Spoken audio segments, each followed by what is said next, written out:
மாநில சுயாட்சி இல்லாதப்பவே மத்திய அரசினுடைய அனுமதி பெற்று அணையை கட்டணும்னு சொல்லி மத்திய அரசுக்கிட்ட கோரிக்கை வச்சுட்டு நீதிமன்றத்துக்கு போயிட்டு அவன் கட்டிகிட்டு இருக்கான். மாநில சுயாட்சி கொடுத்தா அவன் கட்டியே முடிச்சிருவானே. நீங்கள் கேட்குற மாநில சுயாட்சி யாருக்காக கேட்குறீங்க? நேற்று வரைக்கும் நீங்கள் ஆட்சியில் இருக்க சொல்ல அதெல்லாம் தெரியலையா?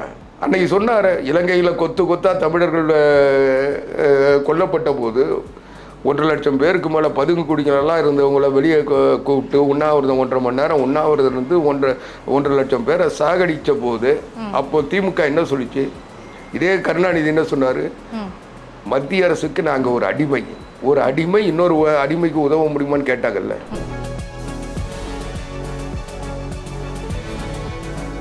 ஒரு அரசாங்கத்தை எதுக்கு தேர்ந்தெடுக்கிறாங்க?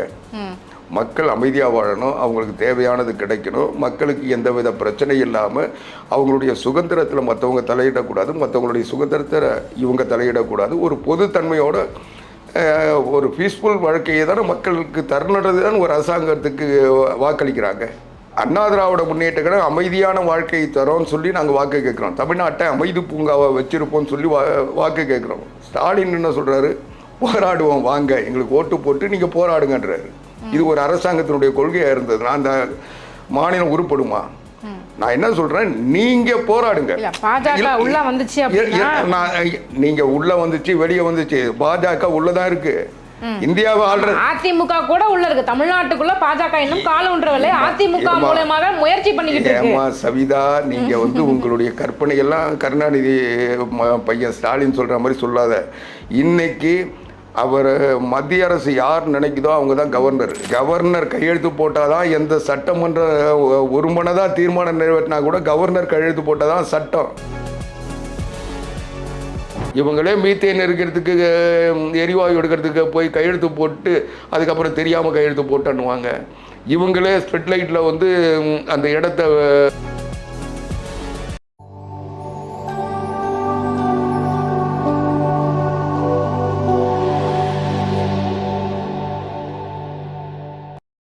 நேயர்களுக்கு வணக்கம். இன்றைய நேர்காணலில் நம்மோடு இணைந்திருக்கிறார் அதிமுகவினுடைய செய்தி தொடர்பாளர் திரு ஆவடி குமார் அவர்கள். வாருங்கள் பேசுவோம். வணக்கம் சார். வணக்கம். அதிமுக பாஜக கூட்டணியில் இருக்கிறாங்க. பாஜக இந்துத்துவ அமைப்புன்னு சொல்லி ஒரு முத்திரை குத்தி இந்துத்துவாக்குள்ள அடக்கி வச்சிருக்கிறாங்க. அப்படின்னும் போது இந்த பக்கம் மாநில உரிமைகள் பற்றி சமீபத்தில் முக ஸ்டாலின் அவர்கள் பேசியிருந்தார். மாநில உரிமைகளை கொஞ்சம் கொஞ்சமாக மத்திய அரசு கபலீகரம் செஞ்சுக்கிட்டு இருக்குது அப்படின்றார். கூட்டணியில் இருக்கிறீங்க, ஒருவேளை நீங்களும் ஆட்சிக்கு வந்தால் உங்களுக்கும் சேர்த்தானே அவர் பேசுகிறாரு. மாநில உரிமைகள் பற்றி ஏன் நீங்கள் பாஜக கிட்ட பேசக்கூடாது?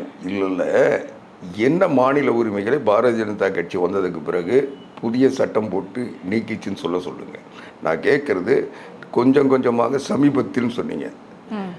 ஏன் இவ்வளோ நாள் தெரியாதா? இதே பாரதிய ஜனதா கட்சி அரசாங்கம் வாஜ்பாய் தலைமையில் இருந்தபோது 5 வருஷம் திமுக மத்திய அமைச்சரோட கேபினட் அந்தஸ்தோடு இருந்தது இல்லை. காங்கிரஸ் கட்சியில் ஒரு 10-11 வருஷம் ஐக்கிய குஜராத்லேருந்து எல்லா அமைச்சரவை தேவகவுடாவிலிருந்து எல்லா அமைச்சரவைகளும் இருந்தாங்கல்ல. ஏறத்தாழ ஒரு 16-17 வருஷம் மத்தியில் அமைச்சரவையில் அங்கம் வகிச்சிங்க, கேபினட்டில் இருந்தீங்க, கேபினட் குழுவில் இருந்தீங்க, உச்சபட்ச அதிகாரத்தில் இருந்தீங்க. அப்போ ஏன் மாநில சுயாட்சியை கொண்டு வரல? இன்னும் சொல்ல போனால், இன்னைக்கு இருக்கிற மாநிலத்தினுடைய உரிமைகள் பறிக்கப்பட்டது என்றால் அந்த உரிமைகளை பறித்த பாவத்தை செய்தது காங்கிரஸ் கட்சி தான். இன்னைக்கு பெருஞ்சர் அண்ணா இருமொழி கொள்கையை கொண்டு வந்தாருன்னா அன்னைக்கு கல்வி மாநில பட்டியலில் இருந்தது. இதே காங்கிரஸ் கட்சி தான் அதை புதுப்பட்டியலுக்கு மாற்றினாங்க. நீ அந்த காங்கிரஸ் கட்சியோட கூட்டணி சேர்ந்துக்கிட்டு அவங்க கேட்குற இடத்துல கொடுத்துட்டு நீ மாநில சுயாட்சி பேசுனா நீ காங்கிரஸை தானே ஏற்று போராடணும். கச்சத்தீவை கொடுத்தது யாரு? காங்கிரஸ் கட்சி தானே. காவிரி நதிநீர் பங்கிட்டு பிரச்சனையை தமிழ்நாட்டுக்கு சரியான நிலையை உருவாக்காதது யாரு? காங்கிரஸ் கட்சி தானே.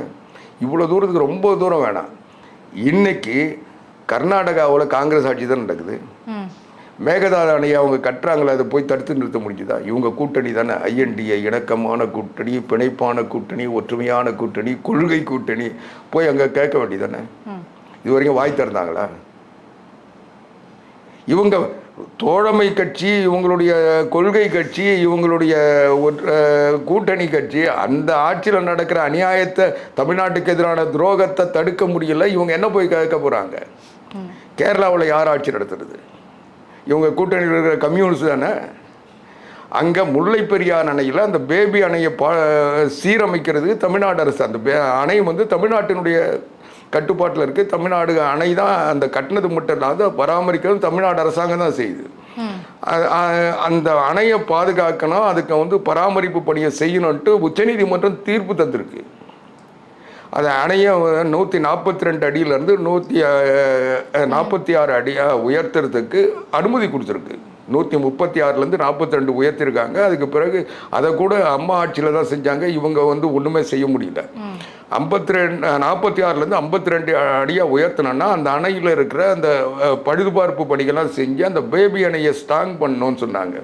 அந்த அணையை பாதுகாக்கிறதுக்கு சிமெண்ட் எடுத்துகிட்டு போகிறதுக்கு வழி விடாமல் இருக்கிறாங்க. அந்த வழியில் இருக்கிற மரங்கள் வெட்டணும்னு சொல்லி தமிழ்நாடு பொதுப்பணித்துறை கேரள அரசாங்கிட்ட கோரிக்கை மேலே கோரிக்கை வச்சுட்டு இருக்காங்க. இது வரைக்கும் அனுமதி தரல. இவங்க தோழமை கட்சி தானே போய் வாங்க வேண்டியது தானே. நீங்கள் எதுக்கு எடுத்தாலும் பாரதிய ஜனதா கட்சின்னு சொல்கிறீங்களா? உங்கள் தோழமை கட்சி இங்கே கம்யூனிஸ்ட், அங்கே காங்கிரஸ், அவங்க பண்ணுற அநியாயத்தை தடுக்க முடிஞ்சுதான் அவங்களால. நீங்கள் அப்புறம் என்ன மாநில சுயாட்சி, அந்த சுயாட்சி, மாநில சுயாட்சி வந்துச்சுன்னா மாநில சுயாட்சி இல்லாதப்பவே மத்திய அரசினுடைய அனுமதி பெற்று அணையை கட்டணும்னு சொல்லி மத்திய அரசுக்கிட்ட கோரிக்கை வச்சுட்டு நீதிமன்றத்துக்கு போயிட்டு அவன் கட்டிகிட்டு இருக்கான். மாநில சுயாட்சி கொடுத்தா அவன் கட்டியே முடிச்சிருவானே. நீங்கள் கேட்குற மாநில சுயாட்சி யாருக்காக கேட்குறீங்க? நேற்று வரைக்கும் நீங்கள் ஆட்சியில் இருக்க சொல்ல அதெல்லாம் தெரியலையா? அன்னைக்கு சொன்னார், இலங்கையில் கொத்தா தமிழர்கள் கொல்லப்பட்ட போது 1 லட்சம் பேருக்கு மேலே பதுங்கு குடிகளெல்லாம் இருந்தவங்கள வெளியே கூப்பிட்டு உண்ணாவிரதம் 1.5 மணி நேரம் உண்ணாவிரதம் இருந்து 1.5 லட்சம் பேரை சாகடித்த போது அப்போ திமுக என்ன சொல்லிச்சு? இதே கருணாநிதி என்ன சொன்னார்? மத்திய அரசுக்கு நாங்கள் ஒரு அடிமை இன்னொரு அடிமைக்கு உதவ முடியுமான்னு கேட்டாங்கல்ல. அப்போ தெரியா மத்திய அரசு? அப்போ மாநில சுயாட்சி தெரியாதா? இவங்களுக்கு அதாவது அண்ணா திராவிட முன்னேற்ற கழகம் இன்னைக்கு களத்தில் வலிமையாக இருக்குது. 192 தொகுதிகளில் எடப்பாடி பழனிசாமி தன்னுடைய பயணத்தை முடித்து பிரச்சாரத்தை முடித்து மக்களை சந்திச்சிட்டாரு. இன்னைக்கு அதிமுகவுடைய வெற்றியை தடுப்பதற்கு எந்த சக்தியும் இல்லை.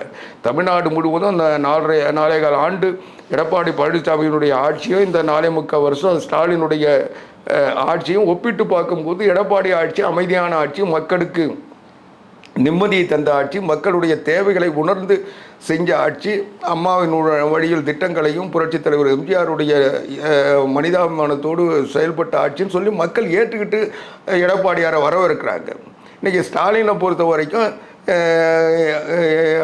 எடப்பாடியார் இருக்க சொல்ல தமிழ்நாடு அமைதி மாநிலம்னு பெயர் வாங்கிச்சு. அமைதி, வளம், வளர்ச்சி அதிமுகவுடைய கொள்கையை வச்சுட்டு நாங்கள் பணியாற்றணும். அதை மக்கள் உணர்ந்துருக்கிறாங்க. ஆனால் இன்றைக்கி ஸ்டாலினுடைய கொள்கை என்ன? தமிழ்நாடு போராடும். ஒரு அரசாங்கம் மக்களுக்கு அமைதியை தரும், ஒரு நிம்மதியான வாழ்க்கை. தேசிய கல்விக் கொள்கையில கூட வந்து பாத்தீங்கன்னா ஏத்துக்கிட்டா முடிச்சிடறமா. எங்களுக்கு வந்துட்டு மெட்ரோ ட்ரெயின் கொடுக்கறதுக்கு போடுறதுக்கு காசு கொடுக்க மாட்டீங்க, அனுமதியும் கொடுக்க மாட்டீங்க. நீங்க என்ன அதை சொல்றேன்? நீங்க எந்த வகையிலாவது ஒரு அரசாங்கத்தை எதுக்கு தேர்ந்தெடுக்கிறாங்க? மக்கள் அமைதியாக வாழணும், அவங்களுக்கு தேவையானது கிடைக்கணும், மக்களுக்கு எந்தவித பிரச்சனை இல்லாமல் அவங்களுடைய சுதந்திரத்தில் மற்றவங்க தலையிடக்கூடாது, மற்றவங்களுடைய சுதந்திரத்தை இவங்க தலையிடக்கூடாது, ஒரு பொதுத்தன்மையோட ஒரு பீஸ்ஃபுல் வாழ்க்கையை தானே மக்களுக்கு தரணுன்றது தான் ஒரு அரசாங்கத்துக்கு வாக்களிக்கிறாங்க. நீங்கள் இவர் என்ன சொல்கிறாரு? அண்ணா திராவிட முன்னேற்ற கழகம் அமைதியான வாழ்க்கையை தரோன்னு சொல்லி நாங்கள் வாக்கு கேட்குறோம், தமிழ்நாட்டை அமைதி பூங்காவை வச்சிருப்போம்னு சொல்லி வாக்கு கேட்குறோம். ஸ்டாலின் என்ன சொல்கிறாரு? போராடுவோம் வாங்க, எங்களுக்கு ஓட்டு போட்டு நீங்கள் போராடுங்கன்றாரு. இது ஒரு அரசாங்கத்தினுடைய கொள்கையாக இருந்தது. நான் அந்த மாநிலம் உருப்படுமா? நான் என்ன சொல்கிறேன், நீங்கள் போராடுங்க. நீங்கள் உள்ளே வந்துச்சு வெளியே வந்துச்சு, பாஜக உள்ளதான் இருக்குது. இந்தியாவை ஆள்றது அதிமுக கூட உள்ள இருக்கு. தமிழ்நாட்டுக்குள்ள பாஜக இன்னும் கால ஒன்றவில்லை. அதிமுக மூலமாக முயற்சி பண்ணிக்கிட்டு இருக்கு. ஏமா சவிதா, நீங்க வந்து உங்களுடைய கற்பனை எல்லாம் கருணாநிதி பையன் ஸ்டாலின் சொல்ற மாதிரி சொல்லாத. இன்னைக்கு அவர் மத்திய அரசு யார் நினைக்குதோ அவங்க தான் கவர்னர். கவர்னர் கையெழுத்து போட்டால் தான் எந்த சட்டமன்ற ஒரு மனதாக தீர்மானம் நிறைவேற்றினா கூட கவர்னர் கையெழுத்து போட்டால் தான் சட்டம், இல்லைன்னா அது கிடப்புல தான் கிடக்கும். அதனால் அதிகாரம் என்பது மத்திய அரசுனுடைய அதிகாரத்தை மாநில அரசு ஒன்றுமே பண்ண முடியாது. நீங்கள் சொல்கிறீங்களே இருமொழி கொள்கை மும்மொழி கொள்கைன்ட்டு. இன்றைக்கி கல்வி ஒரு காலத்தில் மாநில பட்டியலில் இருந்தது. மாநில பட்டியலில் இருந்து மத்திய பட்டியலில் கொண்டு போனது யார்? காங்கிரஸ் தானே. பாரதிய ஜனதா கட்சியாக கொண்டு போச்சு. அதிகாரத்தை கொண்டு போய் அவங்க கிட்ட கொடுத்துட்டு அதுக்கப்புறம் அவங்க வந்து மத்திய அரசு வந்துருச்சு உள்ளே வந்துருச்சுன்னா ஏன் வராது? இன்றைக்கி தமிழ்நாட்டில் வந்து அரசு பள்ளிகள் 208 அரசு நடுநிலை பள்ளிகள்லாம் மூடிட்டீங்கல்ல. ஒரே வருஷத்தில் 208 பள்ளியை மூடினாங்கல்ல. அந்த பள்ளியெல்லாம் எந்த பள்ளி? மாநில கல்வி திட்டத்தின்படி இருக்கின்ற தமிழ் வழி கல்வி படிக்கின்ற கிராமப்புற பள்ளி தானே மூடினீங்க. இப்போ அங்கே படித்த மாணவர்கள்லாம் எங்கே போனாங்க? மத்திய அரசு திட்டத்தில் இருக்கின்ற சிபிஎஸ்சி பள்ளிக்கு போயிருக்காங்க. நான் சொல்கிறது புரியுதா? நீங்கள் வந்து மத்திய அரசை நோக்கி நீங்கள் எல்லாரையும் அனுப்பிட்டு கல்வியில் சிறந்த தமிழ்நாடுன்னு நடிகைகளை வச்சுட்டு கொண்டாடிக்கிட்டு இருந்தீங்கன்னா யார் அதுக்கு வழிவகுக்கிறது? நீங்கள் தானே. நீங்கள் மத்திய அரசு இதே புரட்சி தமிழர் எடப்பாடியார் முதலமைச்சராக இருந்தபோது மத்திய அரசு நீட்டை கொண்டு வந்து நீட் எழுதினாதான் மருத்துவ கல்வி பயில முடியுன்ற ஒரு நிலைமை இந்தியாவில் வந்த பிறகு அதை தடுக்கிறதுக்கு முயற்சி பண்ணோம். அது முடியல. விளக்கு கேட்டோம், கிடைக்கல. அதுக்கு பிறகு என்ன பண்ணார்? 7.5 கிராம பகுதி மாணவர்கள், தமிழ் வழி படித்த மாணவர்கள் மருத்துவ கல்வி படிக்கிறதுக்கு சட்டம் போட்டார்ல.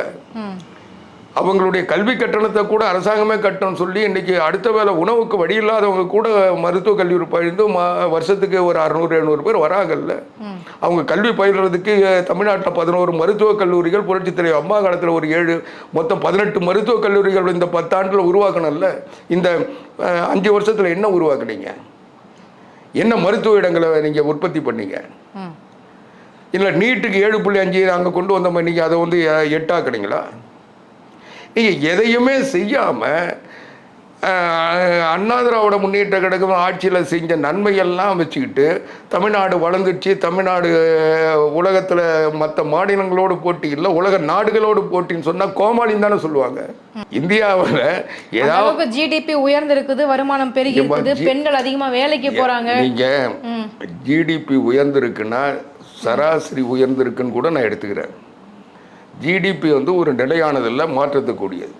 நீங்கள் ஜிடிபி உயர்ந்திருக்குன்னா என்ன அர்த்தம்? ஸ்டாலின் குடும்பம் இன்றைக்கி உலக மகா கோட்டீஸ்வரன் ஆகிருக்கிறத போல் அவங்கள சுற்றி இருந்தவங்க உயர்ந்திருக்காங்க. ஆனால் 99 பேர் ஓட்டாண்டி ஆகிருக்காங்க. நீங்கள் 99 பேர் ஓட்டாண்டி ஆக்கிட்டு ஒருத்தர் வந்து பணக்காரன் ஆகி கோட்டீஸ்வரன் ஆகினா நீங்கள் ஆவரேஜ் பார்த்தீங்கன்னா சராசரியாக தான் வரும். ஒரு வளர்ச்சி என்பது தமிழ்நாட்டில் இருக்கிற அனைத்து பகுதி மக்களுக்கும் ஒரு சரிசமமான வளர்ச்சி தான் வளர்ச்சியாக கருதப்படும். நீங்கள் ஒரு 10 பணக்காரன் வந்து அவனுடைய நிலை உயர்ந்துச்சுன்னா ரெட் ஜெயின்ஸ் மாதிரி எல்லாரும் வந்து கோடிக்கணக்கான பணம் கொடுத்து படம் எடுக்கிறாங்கன்னா இந்த அப்போது அது வளர்ச்சியினுடைய அறிகுறியா? நான் கேட்குறேன், இந்த வளர்ந்துருந்தால் கூட நீங்கள் எத்தனை தொழிலை கொண்டு வந்தீங்க, என்ன முதலீடை கொண்டு வந்தீங்க, எத்தனை பேருக்கு வேலை வாய்ப்பு உருவாக்குனீங்க? எல்லாம் நாங்கள் செஞ்சு வச்சதை வச்சுக்கிட்டு நீங்கள் வந்து வளர்ச்சின்னா நீங்கள் இந்த 5 வருஷத்தில் செஞ்ச வளர்ச்சியா? ஒரு மாநிலம் வளர்ச்சின்றது 5 வருஷத்தில் வந்துருமா? ஏற்கனவே நாங்கள் எல்லாம் அடித்தளம் போட்டோம், அதை வந்து வளர்த்துக்கிட்டு வந்தோம், அதை செஞ்சோம். அதனுடைய விளைவு இன்றைக்கி வந்து அது நடந்திருக்க. நீங்கள் தடுத்தாலும் அது மீறிட்டு வர வளர்ச்சி. இதை வந்து நீங்கள் அந்த வளர்ச்சி மக்களுக்கு சென்றடையாமல் தனிப்பட்ட நபர்களுக்கு அதை மடமாற்றம் செய்கிறீங்க. அந்த வளர்ச்சி வந்து இன்றைக்கி வந்து இவங்க போனாங்க வெளிநாட்டில் போய் சவுதி அரேபியாவில் இது போட்டு ஒப்பந்தம் போட்டாங்களே, யார்? லூலு மால், துபாயில் போயிட்டு பண்ணிட்டு லூலு மால். இந்த மாதிரி இந்த கம்பெனிகளுக்கெல்லாம் வர்றதுக்கு காரணம் என்ன? மன்மோகன் சிங் திமுக தலைமையில் மன்மோகன் சிங் ஆட்சியிற்கு சொல்ல போட்ட சில்லறை வணிகத்தில் அந்நிய முதலீடுகள் ஒப்பந்தம் தானே.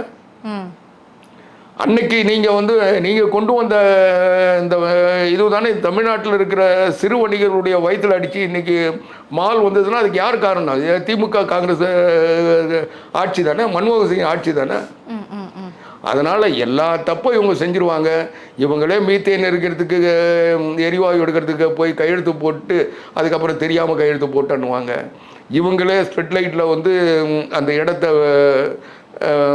ஸ்ட்ரெட்லைட் நிறுவனத்தை விரிவாக்கிறதுக்கு செய்வாங்க. அது சிப்காட் இடத்த இவங்களே வந்து அந்த நிறுவனத்துக்கு இலவசமாக தருவாங்க. எல்லாத்தையும் செஞ்சு அதையெல்லாம் நீக்கிட்டு அதுக்கு சீல் வச்சு அதிமுக முதலமைச்சர் எடப்பாடி பழனிசாமி அவர் இன்னைக்கு வரைக்கும் கோர்ட்டில் அந்த கேஸ் நிற்கிதுன்னா, அந்த சட்டம் உறுதியாக இருக்குன்னா, போட்ட உத்தரவு இன்னைக்கு காப்பாற்றப்பட்டிருக்குன்னா அது எடப்பாடி பழனிசாமியுடைய திறமை. இவங்க கொடுத்த உத்தரவுகள் எல்லாம் அந்த கம்பெனிக்கு ஆதரவாக கொடுத்த இதுவெல்லாம் நீக்கிட்டு செஞ்சது எடப்பாடி பழனிசாமி தானே. அதே மாதிரி இவங்க என்ன மீத்தேன் எடுக்க வச்சாங்க. அந்த தஞ்சை டெல்டா பாசன பகுதியில் இன்னைக்கு வந்து வேற தொழில் வராமல் தடுக்கப்பட்டது மீத்தேன் மட்டும் இல்லை, எந்த துறப்பண பணியாக நடக்காமல் இருக்குன்னா மத்திய அரசு ஒரு சில உத்தரவுகள் போட சொல்லக்கூட அதை காப்பாற்றுனது யார்? எடப்பாடி பழனிசாமி போட்ட இந்த சிறப்பு வேளாண் மண்டலம் அறிவித்த அந்த திட்டம் தானே. செஞ்சு வச்சது எல்லாம் நாங்கள். இவங்க வந்து சும்மா வந்து ஸ்டிக்கர் ஓட்டிக்கிட்டு பேரை மாற்றிக்கிட்டு ஒரு நாள் உங்களோட ஸ்டாலின், ஒரு நாள் கனவு காணுங்கள், இதையெல்லாம் போட்டு கோமாளி வித்தை காட்டிக்கிட்டு இருந்தாங்கன்னா இவங்களை பார்த்து சிரிப்பாங்களே தவிர ஏதோ ஆட்சி அதிகாரம் இருக்குது இவங்களால எல்லாம் வந்து அதிகாரிகள்லாம் இவங்க பின்னால் இருக்கிறாங்கன்னு நினச்சிக்கிட்டு இவங்க செஞ்சிட்ருக்காங்க. இன்றைக்கி கனவு காணுங்கள்ன்ட்டு மக்கள்கிட்ட சொல்கிறாங்க. ஆனால் இன்றைக்கி ரோட்டில் நின்று போராடுற ஆசிரியர்கள், போராடுற செவிலியர்கள், போராடுற கிராமப்புற பணியாளர்கள் இன்னும் ஒரு நாள்தோறும் போராடாதவங்க யார்? எல்லாம் இன்றைக்கி கருவிட்டு இருக்காங்க. அதனால் அவங்கக்கிட்ட போய் கோரிக்கையை கேட்கல. இன்னும் சொல்ல போனால் தேர்தல் வாக்குறுதியாக இவங்க சொன்ன திமுகவினுடைய தேர்தல் வாக்குறுதியில் இருந்ததை அவங்க செயல்படுத்துறேன்னு கேட்குறாங்க. அதை போய் பேசுகிறதுக்கு துப்பு இல்லை, வக்கு இல்லை, திராடி இல்லை, தெம்பு இல்லை, அறிவு இல்லை. சும்மா கனவு காணுங்கள், கனவு மெய்ப்பட வேண்டும் கதை விட்டுக்கிட்டு ஏமாற்றிக்கிட்டு கூட்டணி கட்சிகள்லாம் சேர்ந்து நீங்கள் துட்டை வாங்கிக்கிங்க, எவ்வளோ வேணால் பொட்டி தரேன், ஆனால் சீட்டை மட்டும் குறைச்சி வாங்கிங்கன்னு சொல்லி கூட்டணி கட்சிகளை கெஞ்சிக்கிட்டு கூட்டணி கட்சிகளுக்கு துட்டு கிடைச்சா போதும்னு சொல்லிட்டு இவங்களை ஆதரிப்பாங்கன்னு நினச்சிக்கிட்டு இன்றைக்கி மக்களுக்கு அரசு பணத்தை திறந்து இவங்க வாரி வழங்குறேன்னு சொல்லி வழங்கிக்கிட்டு இன்றைக்கி தேர்தலில் பணத்தை வச்சு ஜெயிச்சிடலான்னு நினச்சாங்கன்னா மக்கள் இவங்களை விட அறிவாளிகள். இவங்க கொடுக்கறதெல்லாம் வாங்கிப்பாங்க. ஆனால் மக்கள் இந்த குடும்ப ஆட்சி, ஜனநாயகத்துக்கு புறம்பான ஆட்சி, இன்றைக்கு எந்தவித திறனும் இல்லாமல், எந்தவித அடிப்படை அறிவும் இல்லாமல் ஒரு ஆட்சியில் இருப்பது, அலங்காரம் செய்து கொண்டிருப்பது மட்டுமே கொள்கையாக வைத்து கொண்டிருக்கின்ற ஒரு கோமாளி முதலமைச்சர், பொம்மை முதலமைச்சர் ஆட்சி தொடரக்கூடாது என்பதில் மக்கள் உறுதியாக இருக்காங்க. இந்த தேர்தலோடு திமுக துடை தெரியப்படும். 2026 தமிழ்நாட்டினுடைய முதலமைச்சராக புரட்சித் தமிழர் எடப்பாடியார் பெரும்பான்மையை அண்ணா திராவிட முன்னேற்ற கழக சட்டமன்ற உறுப்பினர்களால் தேர்ந்தெடுக்கப்பட்டு ஆட்சி அமைப்பார். புரட்சித் தலைவர் எம்ஜிஆருடைய எண்ணம், புரட்சி தலைவி அம்மா அவர்களுடைய கொள்கை மீண்டும் ஆட்சியில் அமரும். அதை நீங்கள் பார்ப்பீங்க. எங்கள் கேள்விகளுக்கு ரொம்ப சிறப்பான பதில் சொன்னீங்க சார். ரொம்ப நன்றி.